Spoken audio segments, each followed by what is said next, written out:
교회는 신앙 고백을 통해서 하나 되어진 공동체입니다. 그러니까 다시 말하면 교회는 신앙 고백이 분명한 성도들의 모임이 되어지는 것이죠.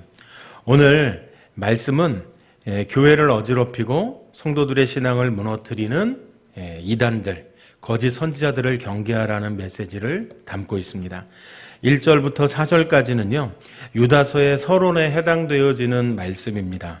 그래서 편지의 저자와 수신자를 기록하면서 이 기록한 목적이 무엇인지를 담고 있습니다. 오늘 1절 말씀에 기록된 것을 보면 예수 그리스도의 종이요 야고보의 형제인 유다는 부르심을 받은 자, 곧 하나님 아버지 안에서 사랑을 얻고 예수 그리스도를 위하여 지키심을 받은 자들에게 편지하노라 라고 기록하고 있습니다. 그러니까 이 1절 말씀을 보면 이 편지를 누가 기록했는지를 기록하고 있습니다.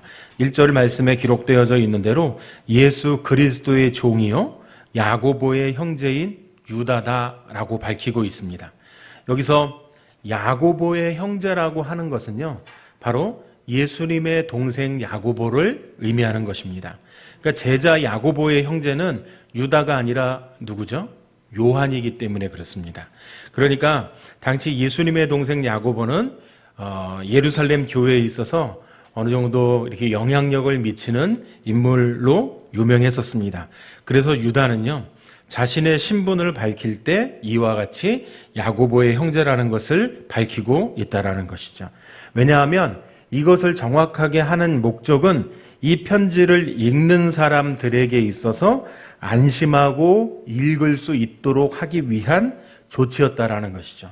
왜냐하면 바로 예수 그리스도의 종, 다시 이야기하면 내가 예수님의 동생입니다 라는 것을 밝히고 있는 것이거든요. 그러니까 누구보다 걱정하지 말고 이 편지를 읽으셔도 됩니다. 이 말씀을 믿으셔도 됩니다 라고 이야기하고 있다는 것이죠. 그런데 저 같으면 예수님의 동생입니다 라고 이렇게 기록했을 것 같은데 유다는 그렇게 기록하지 않고 예수님의 종 유다라고 밝히고 있다는 것이죠. 이것을 통해서 보면 예수님을 형님으로 생각하지 않았던 것 같아요. 물론 예수님을 형님으로 무시했다 이런 뜻이 아니라 저희들 생각으로는 예수님이 형님이시지 이렇게 받아들이는 그 개념의 형님이라는 의미보다는 예수님을 누구로 믿었다고요? 메시아로, 구주로 믿었다라는 것을 의미하고 있다고 보여집니다. 그래서 이와 같이 예수님의 동생 유다라고 적지 않고 예수님의 종이다라고 자신을 밝혀서 이야기하고 있다는 것이죠. 저희 생각엔 오히려 혈통을 내세워서 설명하는 것이 자신의 위치나 지위를 드러나는 데는 유다 입장에선 더 유리했을 거라고 생각이 되어집니다. 그런데 그는 오히려 그렇게 표현하지 않고 오히려 신앙적인 우선순위를 두고 혈연적 관계보다는 내가 그리스도의 종입니다 라고 예수님의 종입니다 라고 자신을 밝히고 있는 것을 통해서 신앙적인 관계를 더 중요시하고 있는 것임을 이야기하고 있다는 것이죠.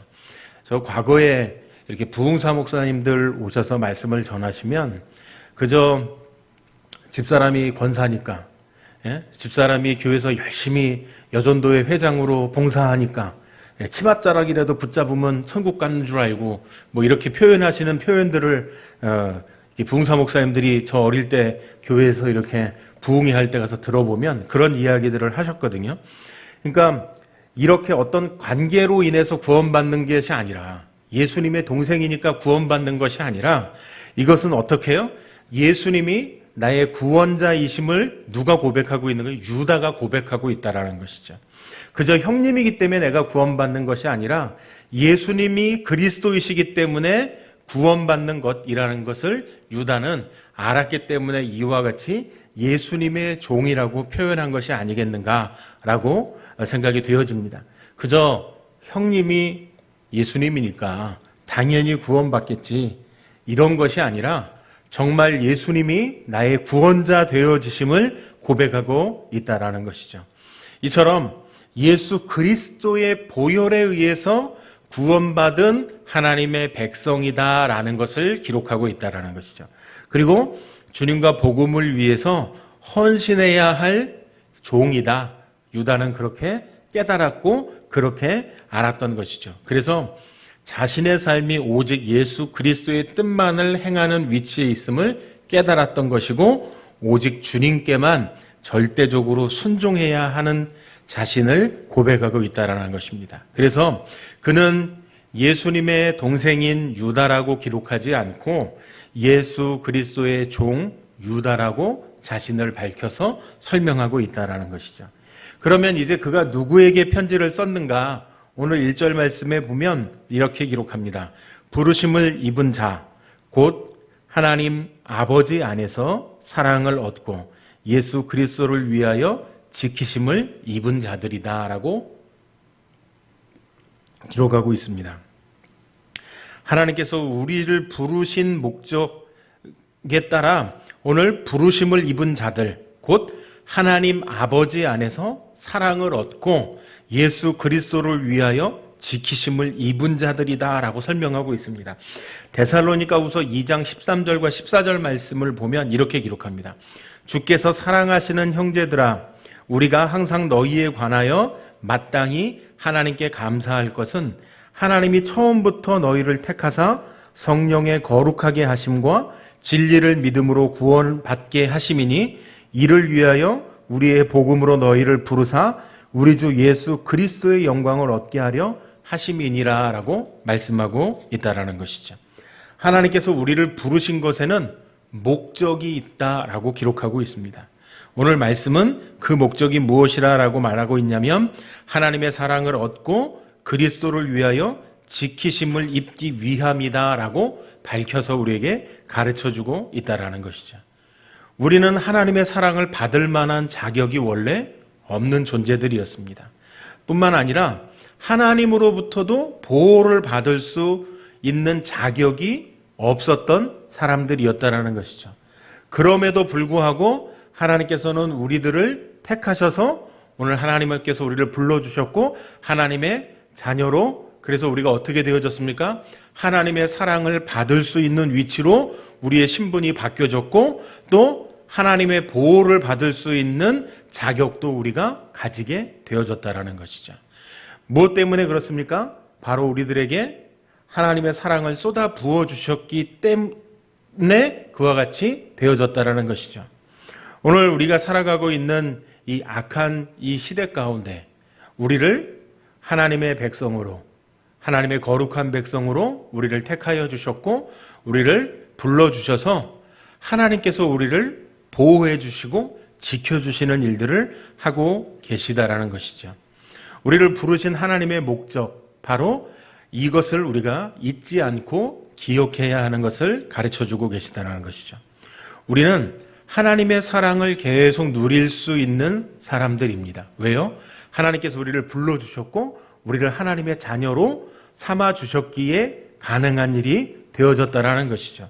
그리고 그 부르심 앞에 우리가 반응하게 되어졌을 때 하나님의 보호하심을 계속 누릴 수 있게 되어지는 일들이 나타나게 되어진다라는 것입니다. 우리가 부르심에 합당한 모습으로 살아간다는 것은 그럼 무엇이 될 수 있을까요? 바로 하나님께서 우리를 사랑하시는 그 사랑하심, 그리고 보호하심을 누리며 살아가는 것을 이야기하고 있다라는 것이죠. 내가 무엇이 된 것처럼 생각하고 자신만만하게 살아가는 것이 아니라 오직 믿음으로 하나님의 사랑 안에서 하나님의 보호하심 가운데 하나님 앞으로 나아가는 사람이 되어지는 것을 말씀하고 있다라는 것이죠. 하나님께서는 오늘도 우리에게 이렇게 순전한 믿음으로 하나님만을 의지하고 하나님만을 바라보고 살아가는 자들을 찾고 계시다라는 것입니다. 그럼 우리는 어떤 사람들인가? 하나님의 사랑과 지켜주심이 없다면 이 세상에서 단 하루도 살아갈 수 없는 연약하고 부족한 존재들이라는 것이죠. 그렇기 때문에 오늘 2절 말씀에도 기록되어져 있는 것처럼 뭐라고 기록하고 있습니까?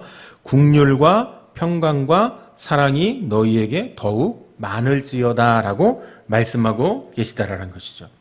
긍휼은 하나님께서 우리를 불쌍히 여기시는 것을 의미한다라는 것입니다. 우리가 죄로 죽을 수밖에 없었던 우리들을 향해 하나님께서 사랑 가운데 우리를 택하여 주셨고 하나님의 자녀로 삼아 주신 것, 그것은 바로 하나님께서 우리를 불쌍히 여기셔서 긍휼하심을 베풀어 주셨기에 가능하게 되어졌다라는 것이죠. 또한 평강은 어떻습니까? 어지럽고 복잡한 세상 가운데에서 하나님께서 우리를 지켜주심을 확신하는 믿음을 가질 때에 얻게 되어지는 것이죠. 그저 내가 어떤 일이 잘 되어지고 좋은 일들이 발생되어지는 것만이 평강과 평안이 아니라 내 주변과 환경은 어떻습니까? 여전히 어지럽고 혼돈한 세상 가운데 있을지라도 우리 주님과 함께함을 통해서 내가 얻게 되어지는 참된 평안, 그것이 하나님께서 우리에게 허락하신 평강을 누리게 되어지는 것을 말씀하고 있다는 것이죠. 뿐만 아니라 사랑에 대해서 말씀하고 있는데, 사랑은 우리를 위해 누구까지 내어주셨습니까? 독생자 아들 예수 그리스도를 우리를 위해 아끼지 아니하시는 하나님의 사랑하심이 이와 같이 우리에게 나타나게 되어졌다라는 것이죠. 오늘 2절 말씀에 기록하고 있는 긍휼과 평강과 사랑, 사실 이 긍휼과 평강과 사랑은 이 모든 것이 하나님께서 우리에게 주신 놀라운 선물이 되어진다라는 것이죠. 우리가 어디에 가서도 우리가 평강을 찾아보고 싶어서 우리가 누릴 만한 평강을 기대하고 살아가지만 하나님께서 우리에게 허락해 주시지 아니하시면 그 평강을 누릴 수 없게 되어진다라는 것입니다. 이것이 우리가 어떤 대가를 지불했기 때문에 우리에게 주어지는 것이 아니라 선물로 주어졌다라는 것이죠. 하나님의 자녀가 되어졌기 때문에 선물로 주어졌다라는 것입니다. 선물이란 어떤 의미를 가지고 있습니까? 그저 어떤 의미를 담아서 전달해 줄 때에 그 대가를 지불받지 않는다라는 것이죠. 제가 생일이 되어지면 제 생일에 맞춰서 선물을 전달해 주는 분들이 그 선물을 지불받을 때 내가 오늘 사갖고 간 케이크는 3만 원짜리니까 3만 원 돌려줘 라고 이야기하지 않는다라는 거죠. 어떻게 되어집니까? 고맙고 감사하다는 표현과 함께 받아서 함께 먹고 즐거움을 나눌 수 있으면 되는 것이거든요. 이와 같이 하나님께서 우리에게 베풀어 주신 이 선물은 우리에게 대가를 요구하는 것이 아니라 우리에게 거저 주시는 하나님께서 주시는 선물이 되어진다라는 것이죠. 그것은 이 선물이 우리에게 충만하기를 원하고 있다라는 것입니다. 무엇으로요? 긍휼하심을 베푸신 그 하나님을 알게 되어지는 것, 평강을 베푸시는 그 하나님의 역사하심을 깨닫게 되어지는 것, 그리고 우리에게 베풀어 주신 그 놀라우신 하나님 아버지의 사랑을 더 깊이 알게 되어져 가는 것임을 말씀하고 있다라는 것이죠. 하나님께서 베풀어 주신 그 사랑은 우리가 하나님의 자녀가 되어짐을 통해서 드러나게 되어지고 알게 되어지는 일들임을 기록하고 있다라는 것입니다. 3절 말씀에 보면 이렇게 기록하고 있습니다. 사랑하는 자들아, 우리가 일반으로 받은 구원에 관하여 내가 너희에게 편지하려는 생각이 간절하던 차에 성도에게 단번해 주신 믿음의 도를 위하여 힘써 싸우라는 편지로 너희를 권하여야 할 필요를 느꼈노니 라고 말씀하고 있습니다. 유다는 그의 마음에 간절한 소원이 있었습니다. 그것이 무엇이냐면 3절 말씀에 기록되어져 있는 대로 우리가 일반으로 얻은 구원을 들어 너희에게 편지하려는 간절한 소원이었다라고 말하고 있다라는 것이죠.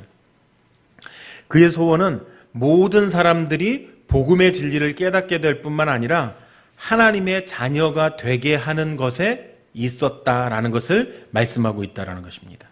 사실 우리들의 소원은 무엇입니까? 그러면 우리들의 마음에 복음의 진리를 깨닫고 돌아오는 영혼을 향한 비전이 우리들 가운데 있다라는 것이죠. 그래서 믿지 아니하는 이들에게 어떻게 해요? 기회가 닿는 대로 우리가 복음을 전하게 되어지고 예수 그리스도를 전하게 되어지는 일들이 생겨나는 것 아니겠습니까? 정말 우리가 어떤 일에 더 가치를 두고 살아가는 것입니까? 하나님의 말씀과 복음의 가치가 있다고 판단이 되어지니까 그것에 있어서 알지 못하는 이들에게 담대하게 복음을 전하는 일들이 생겨나게 되어지는 것이죠. 그렇다면 오늘 말씀에 기록되어진 것 가운데 일반으로 얻은 구원이라고 하는 이 의미는 무엇이 되어지겠습니까? 그것은 누구든지 예수님을 믿고 영접하기만 한다면 구원을 받을 수 있다는 것을 의미하는 것이죠. 그러니까 유다는요, 인간에게 이 구원의 진리를 아는 것보다 더 중요한 일은 없다라고 생각했다는 것이죠. 온 천하를 다 소유한다고 해도 예수님을 알지 못한다고 한다면 그것은 아무런 의미가 없는 것이다라고 말하고 있다라는 것이죠. 그래서 유다는 구원의 진리를 모든 사람에게 전하려고 했었던 것이죠. 그러던 가운데 유다는 성도에게 단번에 주신 믿음의 도를 위하여 힘써 싸우라라고 편지로 권면할 것의 필요성을 느끼게 되어졌던 것을 이야기하고 있다는 것이죠. 여기서 힘써 싸우다라고 하는 것은 정말로 애쓰는 것뿐만 아니라 어떻게 해요? 필사적으로 애쓰는 것. 그러니까 내가 이걸 죽기를 다해서 그것을 힘쓰겠다. 그것을 이야기하고 있는 의미라는 것이죠. 운동선수들이 승리하기 위해서 한 경기를 치러내기 위해서 그들이 흘리는 땀의 대가들이 얼마나 많으냐는 것이죠. 그것이 승리를 가져올 수 있는 비법이라고 생각되어지기 때문에 경기에 임하는 선수들의 모습은요, 정말 전심전력을 다해서 저희가 하는 이야기로 젖먹던 힘까지 쏟아내서 경기에 임하는 모습들을 보게 되어진다라는 것입니다. 유다는 이제 가만히 앉아 있을 때가 아니라 이와 같이 죽을 힘을 다해 싸움에 임할 때가 되어졌다라는 것을 이야기하고 있다라는 것이죠. 그만큼 강조해서 복음을 전하는 일에 힘써야 될 것이다 라고 이야기하고 있다라는 것이죠. 그러면 왜 이렇게 죽음을 다해 필사적으로 그 전하는 일에 힘써야 하는 것인가? 그것은 그만큼 심각한 사태를 맞이했음을 이야기하고 있다라는 거예요. 그럼 왜 심각한 사태를 맞이했는가? 이런 어려운 경우에 닥치게 되어졌는가? 오늘 4절 말씀에 보면 이렇게 기록하고 있습니다. 가만히 들어온 사람 몇이 있음이라 라고 말씀하고 있습니다. 가만히 들어온 사람 몇, 바로 예수 그리스도를 부인하는 자다. 4절 말씀에 보면 이렇게 기록합니다. 이는 가만히 들어온 사람 몇이 있음이라. 그들은 옛적부터 이 판결을 받기로 미리 기록된 자니 경건하지 아니하여 우리 하나님의 은혜를 도리어 방탕한 것으로 바꾸고 홀로 하나이신 주제 곧 우리 주 예수 그리스도를 부인하는 자니라. 그러니까 가만히 들어온 사람 몇이 있는데 그 사람이 누구냐? 예수 그리스도를 부인하는 자들이다라는 것을 이야기하고 있다라는 것이죠. 갈라디아서 2장 4절에서도 가만히 들어온 거짓 형제들에 대한 기록이 있는데 거기서도 사도 바울이 이렇게 기록합니다. 저희가 가만히 들어온 것은 그리스도 예수 안에서 우리의 가진 자유를 엿보고 우리를 종으로 삼기 위해서였다라고 사도 바울이 기록하고 있거든요. 가만히 들어왔다라는 것은 인식하지 못하고 있는 사이에 우리 사이에 들어와 있다라는 것을 의미한다라는 것이죠. 다시 얘기하면 아주 자연스럽게 우리 공동체 안에 들어와서 공동체의 일원인 것처럼 행세하면서 이와 같이 예수 그리스도를 부인하는 자들이 우리 가운데 있었다라는 것을 이야기하고 있다라는 것입니다. 이처럼 공동체에 아주 자연스럽게 스며들었을 뿐만 아니라 그들로 인해서 공동체가 어려움을 겪게 되어지는 일들이 드러나게 되어진다. 그러니까 오늘 유다는 어떻게 해야 된다고요? 목숨을 걸고 그것을 지켜내는 일을 감당하고 해야 한다라는 것을 이야기하고 있다라는 것이죠. 오늘 유다가 이와 같이 유다서를 기록한 목적은요, 외부적인 박해나 핍박 때문에 이 말씀을 기록한 것이 아닙니다. 교회 안에 알게 모르게 들어와 있는 자신들과도 구분이 되어지지 않는 가만히 들어온 몇 사람. 근데 이들이 어떤 일을 만들어냅니까? 교회 안에 분란과 어려운 일들을 만들어내게 되어지는 것을 이야기하는 것이죠. 근데 그들이 어떤 사람들인가? 오늘 4절 말씀에 기록되어져 있는 대로 옛적부터 이 판결을 받기로 미리 기록된 자다. 어떻게 해요? 심판받을 자다. 그런데 그들은 어떤 모양을 가졌는가? 오늘 말씀에 기록되어져 있는 대로 경건하지 아니하여 우리 하나님의 은혜를 도리어 방탕한 것으로 바꾸는 이들이다. 근데 이 방탕한 것으로 바꾸는 이들이 곧 어떤 이들이냐? 예수 그리스도를 부인하는 자들이다 라고 이야기하고 있다라는 것이죠. 그러니까 4절에 이들의 특징에 대해서 이야기하였는데 그들은 이미 이전부터 이와 같이 판결이 내려져 있는 그런 사람들입니다. 그러니까 처음부터 그들은 어떤 사람들이었습니까? 하나님의 자녀가 아니었다라는 것을 말씀하고 있다라는 것이죠. 하나님의 부르심도 사랑도 보호하심도 받을 수 없는 멸망의 자녀들이었다라는 것을 말씀하고 있다라는 것이죠. 교회 안에, 믿음의 공동체 안에, 신앙의 공동체 안에 하나님의 자녀인 것처럼 행세하고 들어와 있지만 실상은 어떻다고요? 멸망할 수밖에 없는 자들이었다라는 것을 이야기하고 있는 것이고, 이와 같이 오늘 4절 말씀에 기록되어져 있는 그들은 왜 그렇게 되어지느냐? 그들은 예수 그리스도를 믿지 않는 자들, 예수 그리스도를 부인하는 자들이기 때문에 그렇다라는 것을 이야기하고 있다라는 것이죠. 사실 예수님의 제자로서 사도인 것처럼 행세했지만 어떻게 해요? 제자들 가운데 멸망의 구렁텅이에 던져졌던 누가 그렇습니까? 가룟 유다가 그랬던 것 아니겠습니까? 이들은 하나님의 능력을 다른 제자들과 똑같이 병을 고치는 자리에도 함께 있었고 귀신들을 쫓아내는 자리에도 함께 하였고 예수님과 함께 먹고 동고동락하는 자들이었습니다. 그런데 그들은 함께 그 자리에 있었고 그 자리에서 정말 예수 그리스도가 놀라운 이적들을, 표적들을, 기사들을 행하는 것을 함께 보았던 자들이었습니다. 그런데 그 가운데 어떻게 해요? 그것을 믿지 못하고 하나님의 능력을 경험했음에도 불구하고 예수 그리스도를 온전하게 믿지 않았다는 것. 결국 그들은 어떻게 해요? 불신앙을 선택하게 되어지고 멸망의 길로 갈 수밖에 없었던 이들이었다라는 것이죠. 그리고 오늘 말씀에 기록되어져 있는 것처럼 경건치 아니했다. 그들의 모습들은 경건한 삶을 살아가지 않는 자들이었다는 것입니다. 그들의 삶에는 어떤 사람들이 존재했는가? 부도덕한 사람들이 많았다는 것을 이야기하고 있다는 것이죠. 간혹 이렇게 미디어를 통해서 교주 행세를 하는 이들, 자기가 자칭 예수라고 하는 이들이 나타내는 많은 모습들을 보게 되어지면 어떻습니까? 삶에서의 많은 부도덕한 모습들을 보여주고 있다는 것이죠. 피지에는 가면 거기는 지구가 멸망해도 거기는 하나님이 멸망시키지 않는다. 그래가지고 자녀가 그냥 부모를 폭행하고 그런 일이 어떻게 일어나느냐는 거죠. 근데 이게 무서운 것은 종교의 힘을 빌으니까 아이가 부모를 때려도 아무런 자책도 느끼지 않는, 폐륜을 저질러도 아무런 꺼리낌 없이 일어나는 일들을 자행하면서도 그곳에서 어떻게 생활하고 있습니까? 부도덕한 모습들로 살아가고 있다는 것이죠. 그래서 나중에 깨닫고 그것을 탈출하고 싶지만 어떻게 탈출을 할 수 없는 이유가 뭐예요? 여권이고 뭐고 자신들이 가지고 있었던 신분을 증명할 걸 다 빼앗겨 버려서 그곳에서는 도망도 못 가는 신세가 되어졌다라고 이야기하고, 나중에서야 그들이 잘못된 선택들을 했던 이들이 이런 미디어를 통해 이야기하는 것들을 보게 될 때가 있지 않습니까? 그 외에도 가정이 파괴되어지는 것. 그러나 그런 모습들을 통해서 어떻습니까? 그들의 삶이 부도덕한 모습 가운데 놓여져 있었던 것들을 보게 되어진다는 것이죠.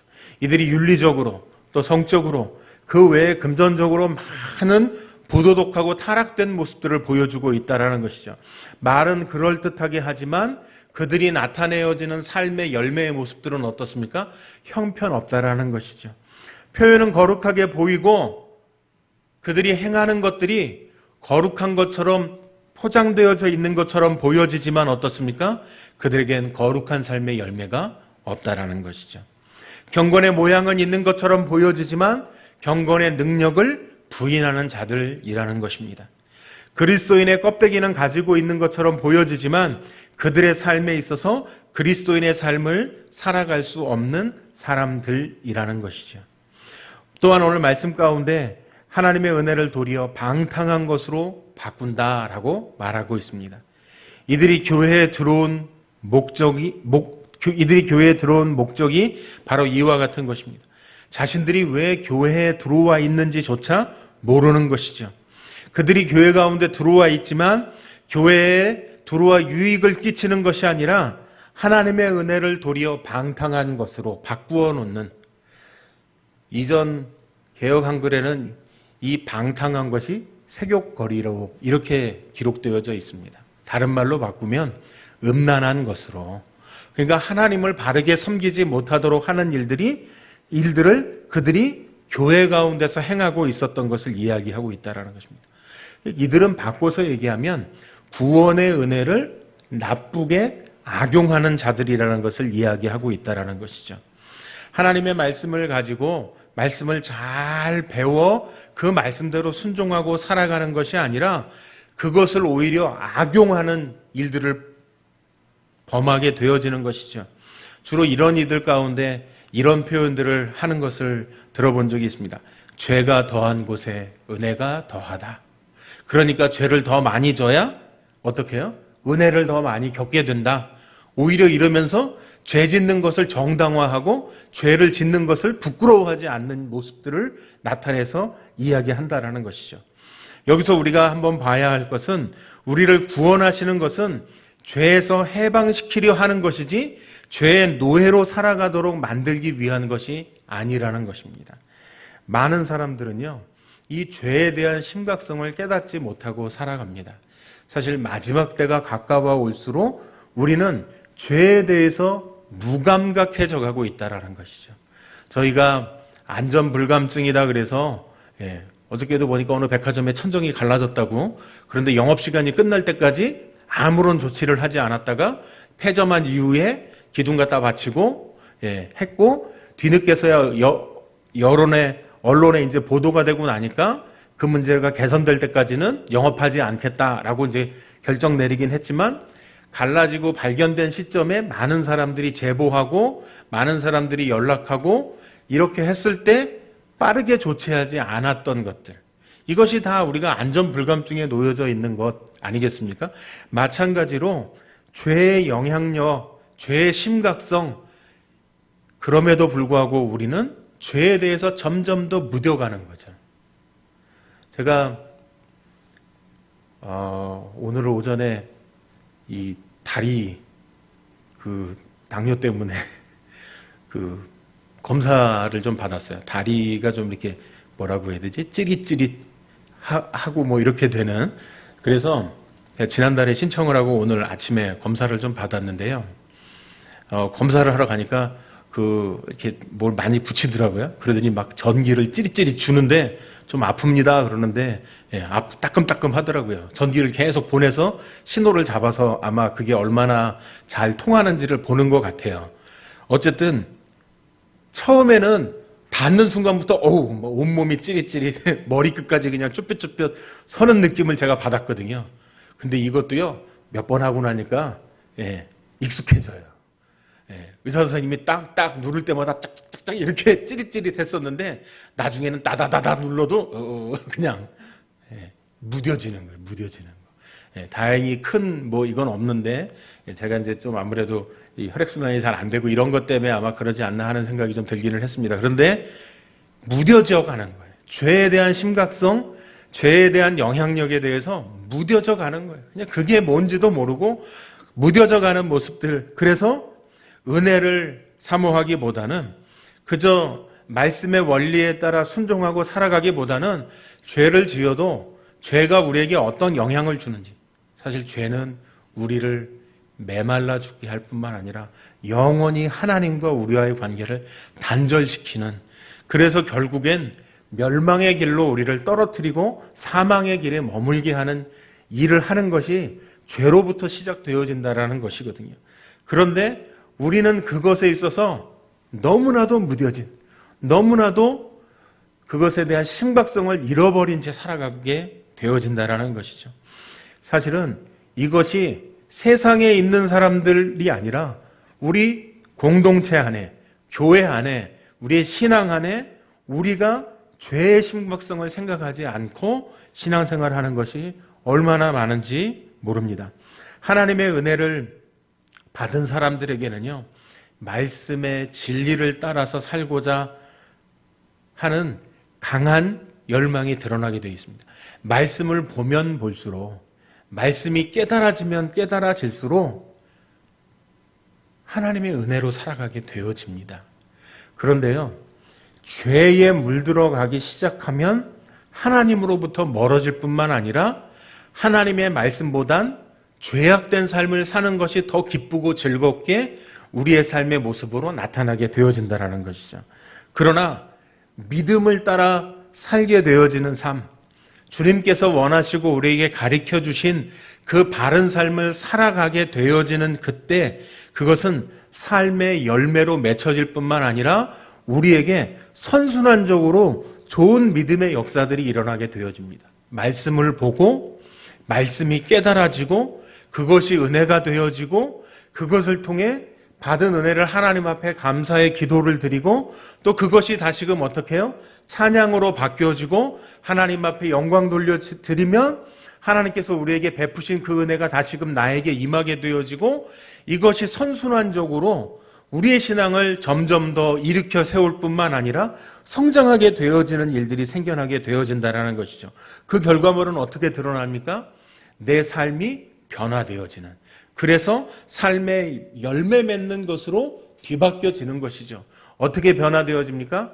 입술이 변화되어지고 눈에 바라보는 세상의 관점들이 달라져가고 불평 섞인 말이 어떻게 바뀌어져 갑니까? 믿음의 말들로, 그리고 은혜와 사랑을 나누는 말들로 바뀌어져 가는 일들이 우리 안에 생겨나게 되어진다는 것이죠. 하나님의 은혜를 경험하게 되어지면 변화되어지는 일들이 우리 안에 일어나게 되어집니다.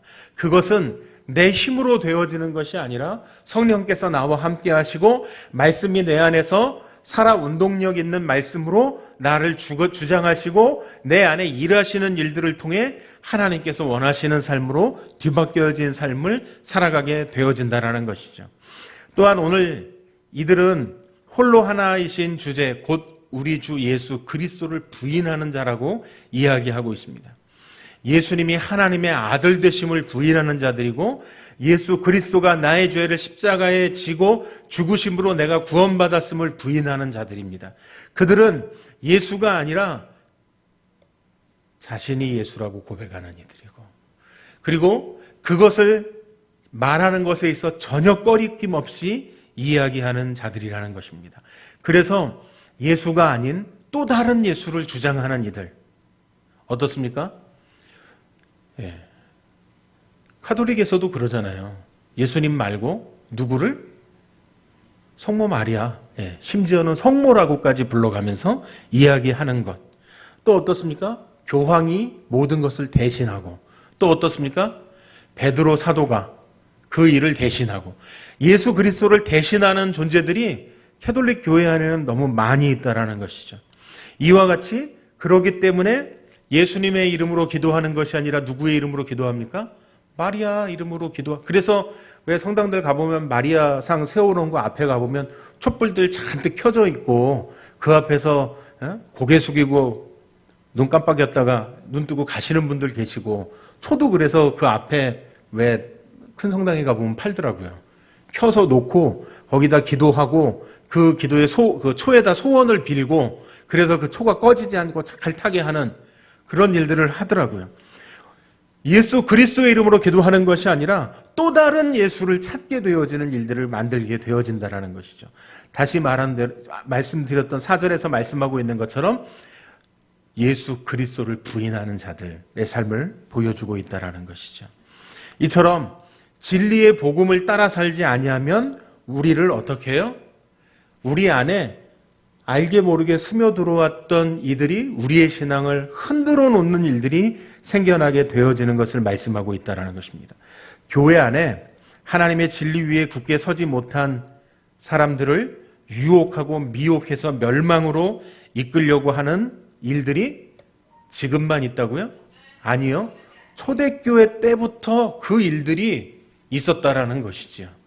예. 이와 같이 그때부터 끊임없이, 그런데 이들이 공격하는 내용은 딱 하나였습니다. 이들이 이야기했던 건 바로 복음이었습니다. 어떻게 해요?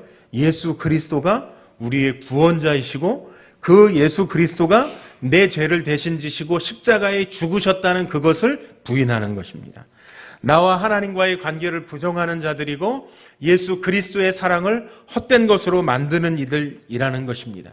이렇게 잘못된 복음을 위협하는 일들이 교회 안에 끊임없이 발생되어지고 또 교회가 그 일들을, 복음을 전하는 일들을 감당하지 못하도록 하는 일에 있다는 것이죠. 사실 교회에서요, 다투는 일은 복음을 전하는 일 때문에 다투는 경우는 거의 없어요. 오늘 점심을 미역국을 끓이느냐, 국수를 끓여서 먹느냐, 이 문제로 당회가 싸우고, 아니 국수를 끓이면 어떻고 미역국을 끓이면 어떻습니까? 교회가 야유회를 가는데 교회에서 버스를 대절하느냐, 아니면 내 차를 타고 가느냐, 아니 내 차를 타고 가면 어떻고 버스를 타고 가면 어떻습니까? 사실 이게 중요한 게 아닌데 이런 문제들로 싸우는 일들이 비일비재하다고요. 제가 큰 교회 어떤 목사님이 이야기하는 걸 한번 들은 적이 있어요. 강대상에 이 앞에 보통 빨간색들 많이 까시잖아요. 장로님들이 빨간색 깔자고, 예수님의 보혈의 피를 상징해서 빨간색 깔자고 하도 그러길래 그냥 목사님이 그러시대요. 파란색으로 깔자고 우리는. 이게 중요한 게 아니라는 거예요. 그런데도 이런 일들 때문에 서로 하도 다투시니까 그냥 아예 파란색으로 깝시다. 목사님 얘기는 오히려 그렇게 얘기하셨다고 그러시더라고요. 나중에 뭘로 깔았는지 제가 얘기는 못 들었지만 중요하지 않은 거에 목숨 거는 거죠. 정말 중요한 건 어떤 일인가? 복음을 전하는 일, 우리가 예배하는 일, 하나님의 말씀대로 살아가는 일, 정말 기도하는 일. 이것에 힘써야 하는데 그러지 못한 일들에 우리가 너무나도 많은 것들에 빼앗기고 하나님의 진리의 복음으로 살지 못하게 하는 일들이 많다라는 것이죠. 하나님의 말씀을 가까이 하고 읽고 묵상하고 마음에 새겨서 잊지 않도록 하게 되어지는 것. 제가 주일 오후 예배 시간에 성도님들께서 나오셔서 큐티 함께 나누고 은혜를 나누게 될 때 때때로는 깜짝깜짝 놀래요. 아, 이렇게도 말씀을 보시는구나. 이렇게도 은혜를 나누게 하시는구나. 이렇게 우리에게 주셨던 그 은혜를 함께 나눌 때 어떻게 해요? 은혜가 배가 되어지는 것이죠. 그 은혜를 통해 우리가 함께 기도하게 되어지는 것이죠. 그것을 통해 어떻게 함께 찬양하게 되어지는 것이죠. 그것이 어떻게 되어집니까? 교회를 든든하게 세워가는 것이고 교회를 하나님의 말씀대로 하나님의 역사하심에 따라 순종하게 되어지는 역사들이 우리들 가운데 나타나게 될 줄로 믿습니다. 제가 끝으로 요한복음 17장 17절 말씀, 그들을 진리로 거룩하게 하옵소서. 아버지의 말씀은 진리니이다. 오늘 우리에게 주신 이 말씀을 통해 진리이신 하나님의 말씀을 따라 살아감으로 우리 교회 안에 우리 교회를 흔들고 분란이 되어지고 어렵게 만드는 어떠한 것들이라 할지라도 어떻게 해요? 말씀으로 우리가 잘 훈련되어져 있고 말씀을 가까이 하고 진리의 복음 가운데 사로잡혀 살아간다고 하면 이렇게 흔들리거나 넘어지는 일이 없을 것으로, 그리고 마지막 때일수록 어떻게 되어집니까? 우리를 미혹해하고 우리를 흔드는 거짓된 또 다른 복음들이 우리를 넘어뜨리려 한다라는 것이죠. 어떻게 해요? 예수 그리스도를 부인하는 자들이 우리에게 다가온다라는 것입니다. 그러할 때 어떻게 해야겠습니까?